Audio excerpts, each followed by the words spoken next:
I should have paid extra for a better room. It literally smells like cigarettes in here. Gross. This is all the lighting that we have.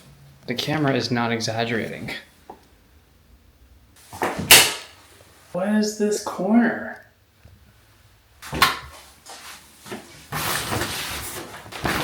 Musty shower. Dude, it's so dark in here. $60 a night, that's what it gets you. It literally doesn't close all the way. Bro, they can see me. I don't like that. So yeah, I'm moving out of California and I'm buying a house in Tennessee with no family, no friends, and no job. Not the smartest decision ever. Is that mold? Low-key looks like mold.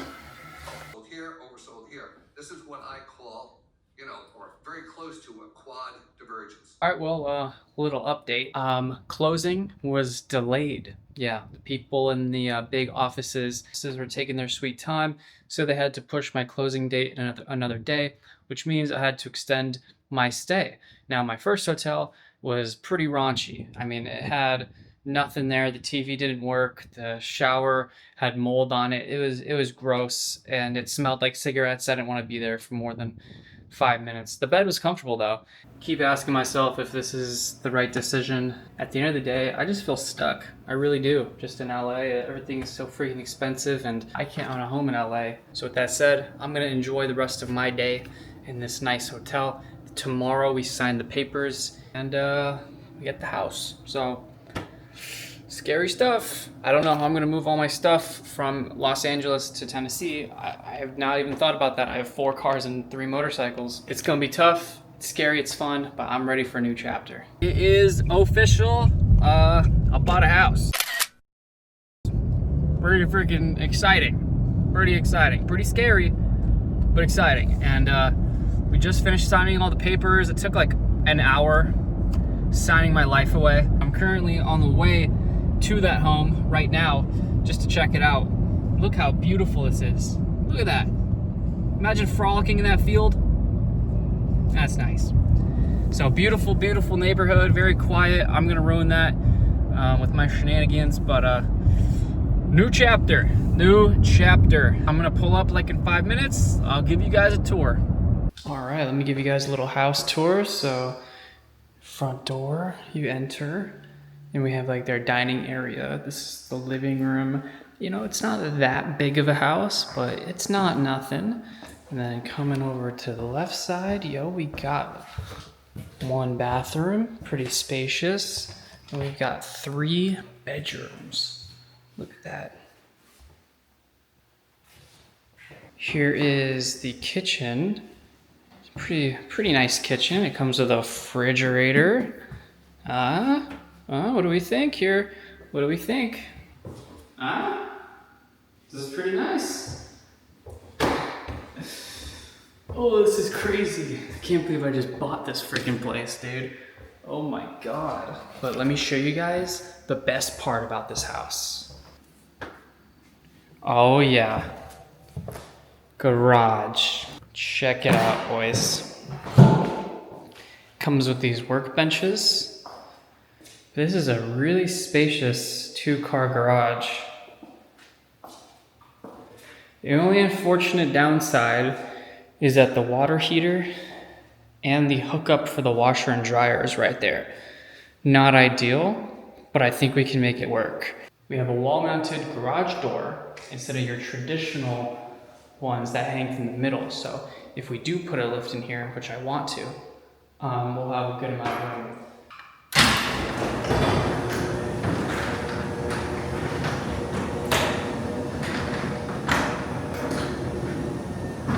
I don't want to pull in my rental car in this garage. I want to see. Yeah, I'm gonna pull the car. I want to see like the length.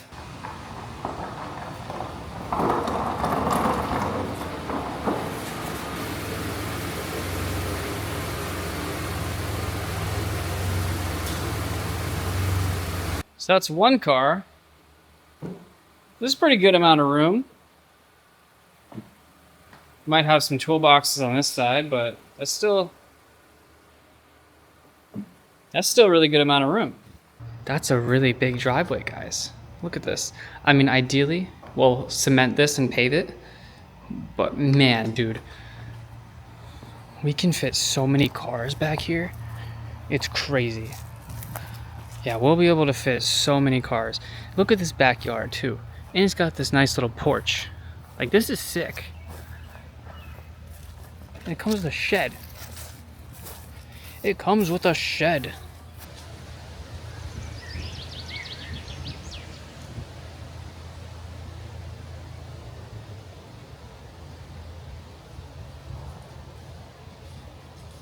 That's the back door, but we have a whole patio. Quite a vibe. Not ideal, the floors. They were supposed to be all planks, and then somebody got lazy and just put plywood here. And there's a really big bug right there, so I don't want to walk further. But this is a vibe, dude. This is like a whole acre of land. And again, we'll be able to put so many freaking cars back here. The projects are gonna be crazy. They're gonna be absolutely insane. So yeah, moving from Los Angeles all the way across the country to Tennessee, a state where I don't know anyone. I don't have any friends or family here. I only was here for 4 days before I bought this place, and I don't have a job. So how did I buy a house if I don't have a job? Great question. Well, I had a job, and probably like a week before I closed on this place, I actually ended up getting laid off. So why did I still buy a house if I just got laid off? Great question. The answer is I'm a doer, guys. I believe in myself. Even though I got laid off, I still had enough money for a down payment. You know, I have been learning how to day trade. I made a little bit of money so far, but not enough to kind of do it full time and keep my head above water. So if the NASDAQ doesn't work out, then I just gotta spam submit my resume on Indeed and hope for the best. Overall, I'm pretty confident in my ability to make things happen. I'm the kind of guy to just jump headfirst into a pool without learning how to swim and then just swim while I'm in there. But yeah, that's what I've been working on, buying a house. And this is the start of a new chapter that I'm very excited for. I've always wanted my own garage, 2-car enclosed garage, which is a huge upgrade from our little carport that we have back home. And I managed to do a lot with that carport. I mean, I've painted cars, I've welded cars, I've done literally everything that you can do to a car in that little carport. And I'm finally so ready to have my own enclosed space that's bigger and I can actually fit things here. So the projects, the videos are gonna get so much better. You guys gotta subscribe because I may or may not go broke. I may or may not get foreclosed on because I bought this place with a freaking job. So hope you guys enjoyed this video. Stay tuned, a lot more to come. Thank you all for watching. I'll see you later.